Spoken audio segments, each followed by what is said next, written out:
Hey, welcome to the show. I am with Eric Peters from Eric Peters Autos, my favorite part of the week. It's Tuesday. Eric, how are you? I'm good. It's election day here in Virginia, where once again we get to vote for our flavor of encirclement that we we prefer. Yeah, and that's I know we kind of say it tongue in cheek, but have you ever seen people so fanatical about things like voting?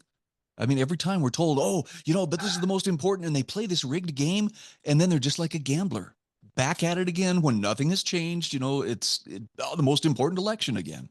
Well, I understand the frustration because really the country has become rancidly ideological. You and I have seen the progression of this over the course of our lives, and it's really metastasized over the last roughly 20 years or so. It used to be in the past, it was almost kind of formulaic and milk toast. You knew you were going to get bland Republican versus bland Democrat, and it was going to be more or less the same status quo ante going forward. Whereas now, you're faced potentially with extremes. In my state, for example, the governor's race is going to be determined today. And, on the one hand, you've got this rabid Northern Virginia leftist, against a person who's kind of a more moderate kind of Republican person, but it's being framed again as a night and a life and death contest. And it kind of is. And, that's how the left perceives it. And that's how the right perceives it.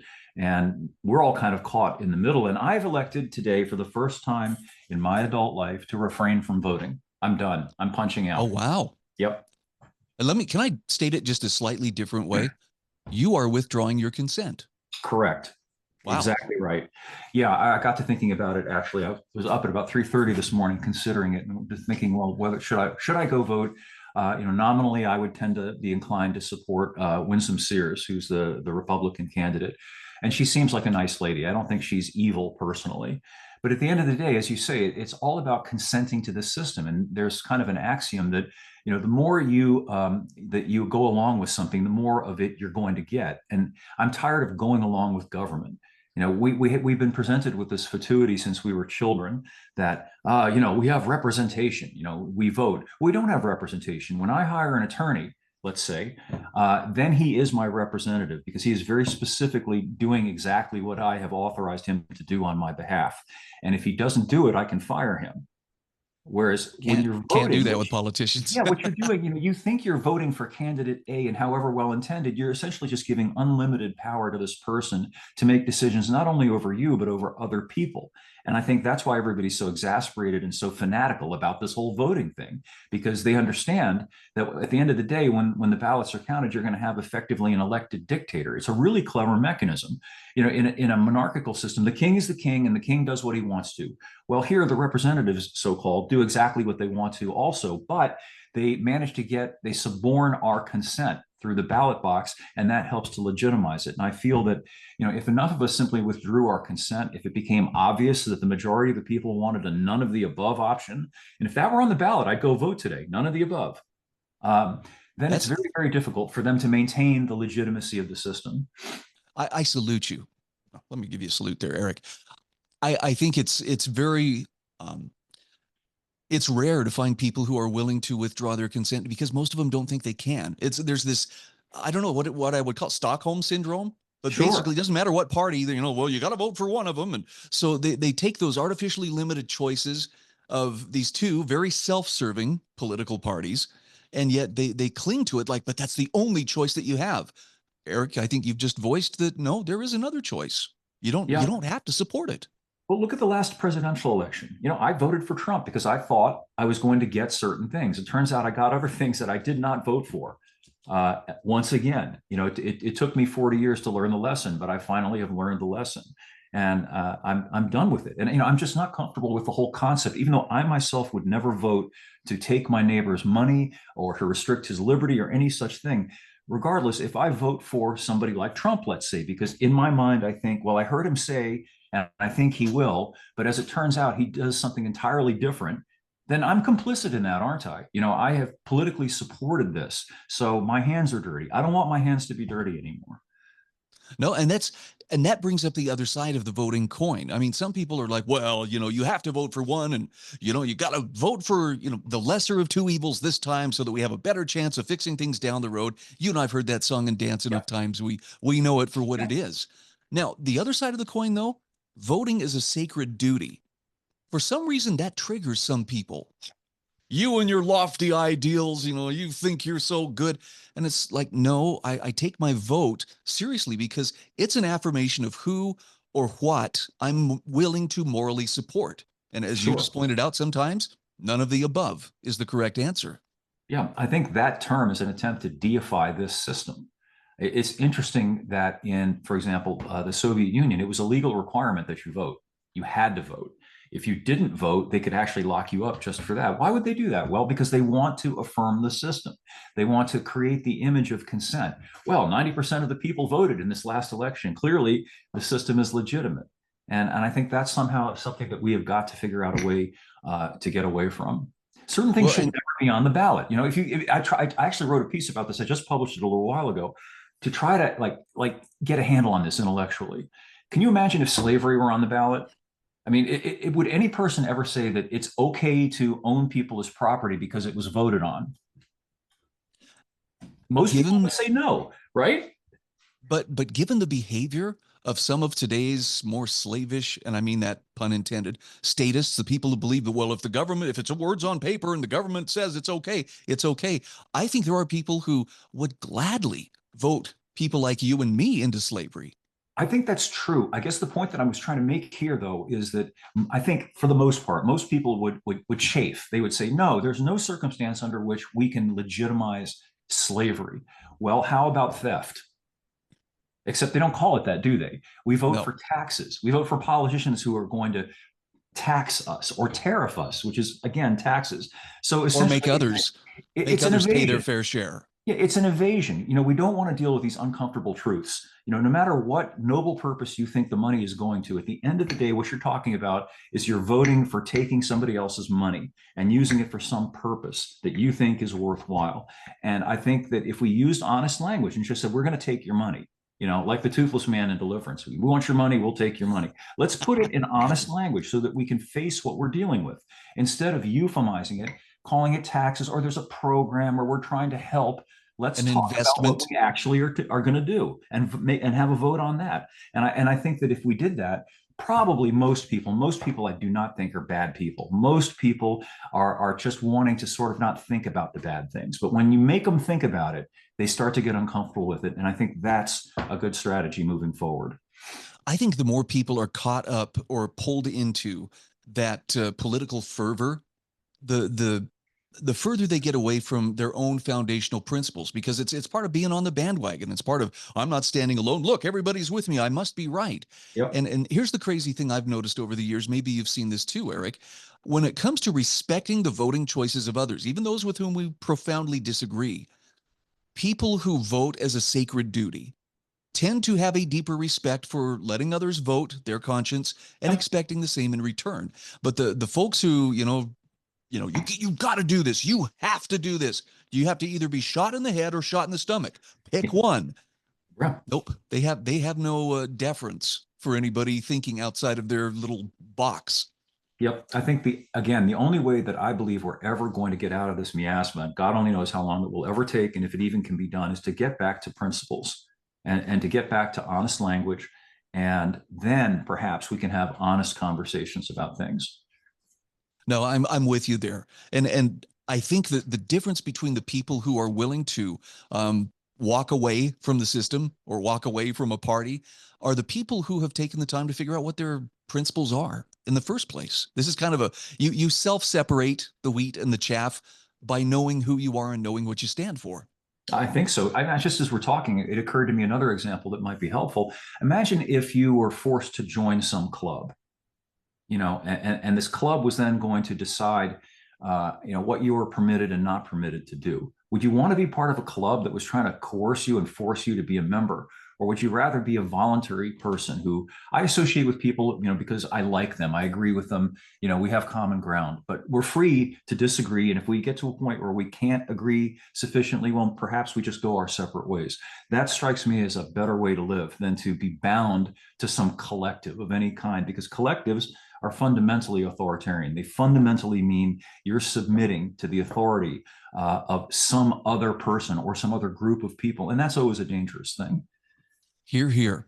I I don't know if you're familiar with Zuby, Zuby. What is He's that? he's a music artist I believe he's Sorry. from Great Britain. No, Yeah. sharp guy though. I mean, I started following him back during COVID because he actually had some of the most rational observations. One of them being, he says, I think the majority of criticism that I'm getting today, and his Twitter account was very, very popular, but he says I'm getting it from people who are angry that I'm not as scared as they are. They're spending all their time and their effort trying to make me as fearful as they are, and when I won't do it, they become extremely angry with me.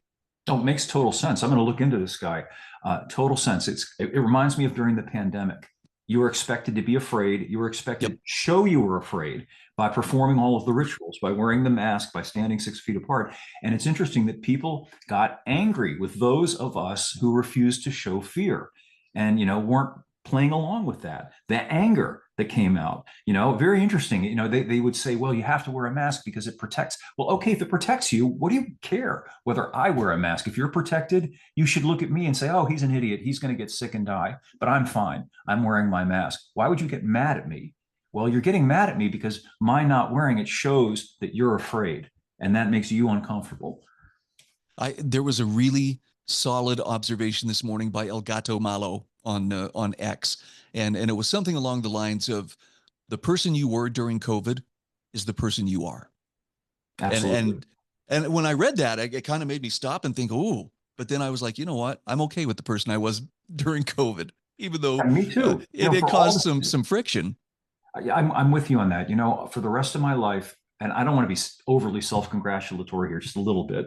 I'm proud of myself for the way I handled myself during that I didn't buy into it, and that I didn't treat other people like the scum of the earth, the way so many people did, which was despicable. And if you were one of the people who did that, boy, I think you've got some apologizing to do, which I hope that if people are listening to me, that they do to their friends and their family that they treated horribly during that whole episode. I've seen a lot of normal people come back to earth and actually, with some contrition and say, "Hey, I'm sorry. That was a bad time." The ones I don't see doing it though are people like Gretchen Whitmer, governor of Michigan. Basically, the politicians or the people who held some kind of authority and were making terrible decisions and forcing tyranny on people. They're still unrepentant, or they try to duck it. Well, we had bad information, and it was just we just didn't know. But boy, they sure proceeded like they knew what they were doing. Well, why would they, given that none of them, as you say, have been held accountable in any way whatsoever? There hasn't been so much as a parking ticket issued to anyone, including Fauci, including other people who behaved in a way that was, in my opinion, consciously and deliberately malicious. Long after it became apparent that, okay, we overstepped. This was, we maybe got a little emotional, maybe we got a little hysterical, and so we responded in a way that was excessive. And we're sorry about that. They weren't sorry. They doubled down on it. They got really mean spirited about it. Remember, how they wanted to just exclude from every kind of social activity or life people like you and I, Yep. for not going along with it. And I think this is a really bad thing, and it's one of the reasons I'm so disappointed with my vote for Trump, because I had hoped that Trump would hold some of these people accountable as a necessary lesson. That when you do something like that really affects the lives of other people in a very serious way, that there are consequences. There are no consequences. Everybody sees that. So why wouldn't we expect more of it to follow when there are no consequences? It emboldens the worst among us to continue to behave in despicable ways because they know, I can do whatever I want to. Nothing's going to happen. Eric, I'm going to shift gears here slightly. We're 30 plus days into I'm going to put this in air quotes, government shutdown. How has this affected your life? In a good way, I suppose. And it's yeah. The more it goes on, the more I hope that more people recognize. My life hasn't been affected in one negative way that I can see as a result of the so-called shutdown that's occurring. Perhaps that will open people's eyes. We'll see what happens going forward. I like how you call it the so-called shutdown. A good test of whether it's a real shutdown or not. Are they still taking money out of your check? There Well, you yeah. go. Well, there you go. Right. It ain't Exactly. shut down then. Exactly. It's all smoke and mirrors, and maybe I don't know. Maybe the smoke and mirrors are finally beginning to dissipate. I think that they have tried per usual to paint it in the most ominous and hysterical overtones, but life goes on. Very evidently, that we don't need, most of us don't need this. Now, granted, there are some people who are starting to complain because they're not getting their checks, but the rest of us who are paying those checks, let's put it bluntly, we're going on and continuing to pay, as you say. Let's talk a little bit about the article you published earlier today about refusal to disclose. This is a bill in Ohio. Tell me a little bit about this. Yeah, there is a bill that potentially is going to become a law that will make it a new and more serious offense to, as they put it, refuse to disclose, meaning, to cooperate with a cop when you get pulled over for any reason and they demand to see your ID. If you question that and say, well, why are you pulling me over in the first place? Which they can do because they've got the arbitrary authority to do that, right? The light comes on, you have to pull over. Well, now that's considered to be some sort of affront to the authority of the cops, and therefore, if you do this, you can be sent to jail for 30 days for that. Even if this is a really interesting thing about it, even if it later turns out that there was no particular objective offense that you were stopped for in the first place, merely your refusal to disclose becomes a crime. And I draw the parallel with. There's an interesting historical episode in a great movie that explains this. You may have seen it, called "A Man for All Seasons." It's based on a play, and it's just a magnificent one. And it talks about Thomas More and during the reign of Henry VIII in England.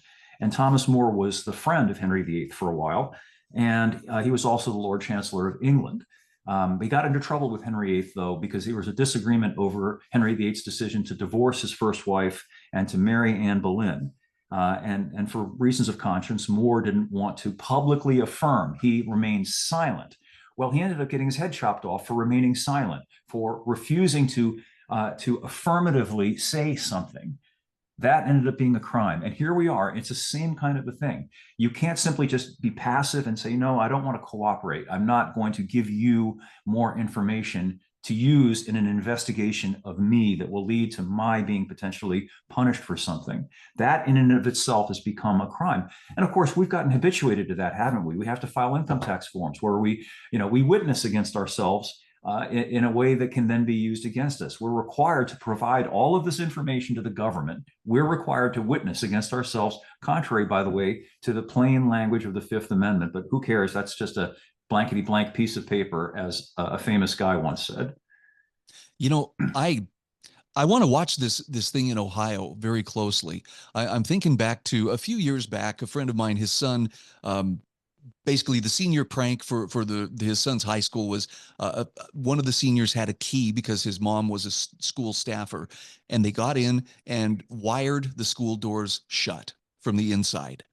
And it was a time consuming naughty prank, but the police were now called in, and oh well, this is a very serious matter, and they cornered my friend's son, and they wanted him to we know we can't place you. They didn't catch him coming out of there, but they're like, we know who did it. So they started leaning on him and telling him, if you don't disclose, who it was who actually pulled off this prank, well, it's going to go very badly for you.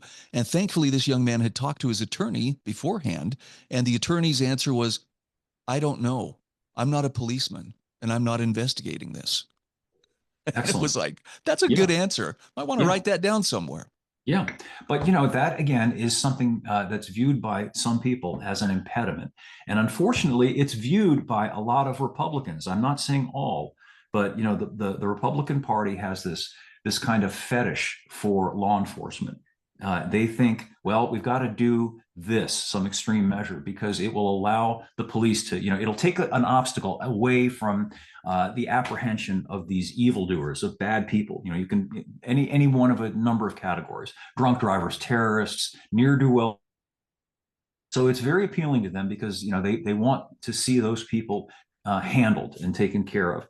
They fail to grasp, though, that when you give the government this sort of power, you've given it blanket power. There's not an immunity for you because you're a good law-abiding person.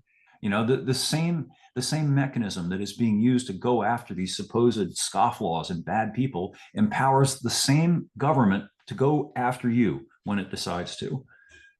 Well, and look around at the people who are cheering for the ICE raids. Now, I'm not trying to make the case that we shouldn't be trying to fix the weaponization of immigration that occurred during the Biden administration. Sadly, it needs to be addressed. But to see people cheering, for force being used, that's concerning. The blowing up of these Venezuelan drug boats, again, with no due process, that's a problem to me. And it's not because I want drug smugglers to be successful and people's lives to be ruined, but I want government to stay within its bounds because it's far more dangerous than drugs. I agree with you 100%. Exactly.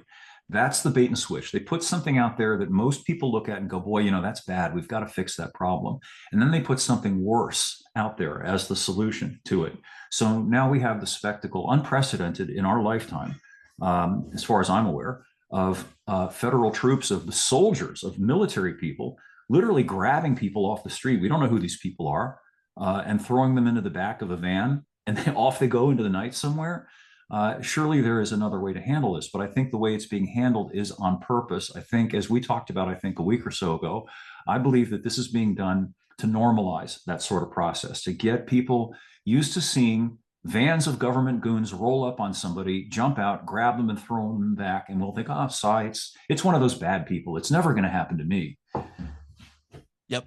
Until we finish becoming Ukrainian, and start impressing Sure. people into this military service that way. But we've only got a minute or two left, but I have to ask you this because every time I have you on, I have one of the leading automotive experts in the country here at my disposal. Talk to me about your article, The Best Thing About New Cars. Give us just a synopsis, if you will. Oh, sure. Well, I was trying to think about what's good about new cars, and I came up with a few things, including such things as they have heated seats and they've got pretty good stereos for the most part. But then I got to thinking, you don't have to buy a new car to get those things. In fact, I put a pretty good stereo in my almost 25-year-old truck that's as good as many of the stereos in the brand new cars I get to drive. And I did it for a couple $100, as opposed to having to spend $40,000 on a vehicle to get it. And my truck doesn't have all of the advanced driver assistance technology and all the other stuff that I don't want. So you don't necessarily have to buy a new car to get desirable new car features. Even the heated seats, there are a number of companies that sell that you can add to your older vehicle, and you can enjoy the wonderfulness of a nice heated backside on a cold day without having to get all this other stuff. And I think as the realization of that percolates out, you can sort of a la carte upgrade your older car for significantly, gosh, I mean, a fraction of the cost of a new car, and enjoy all of the things that make a new car pleasant without all the things that make a new car unpleasant. I mean, if you were going to take on $1,000 a month car payment, which, you Isn't that want to get into a crazy? new pickup, that would Yeah.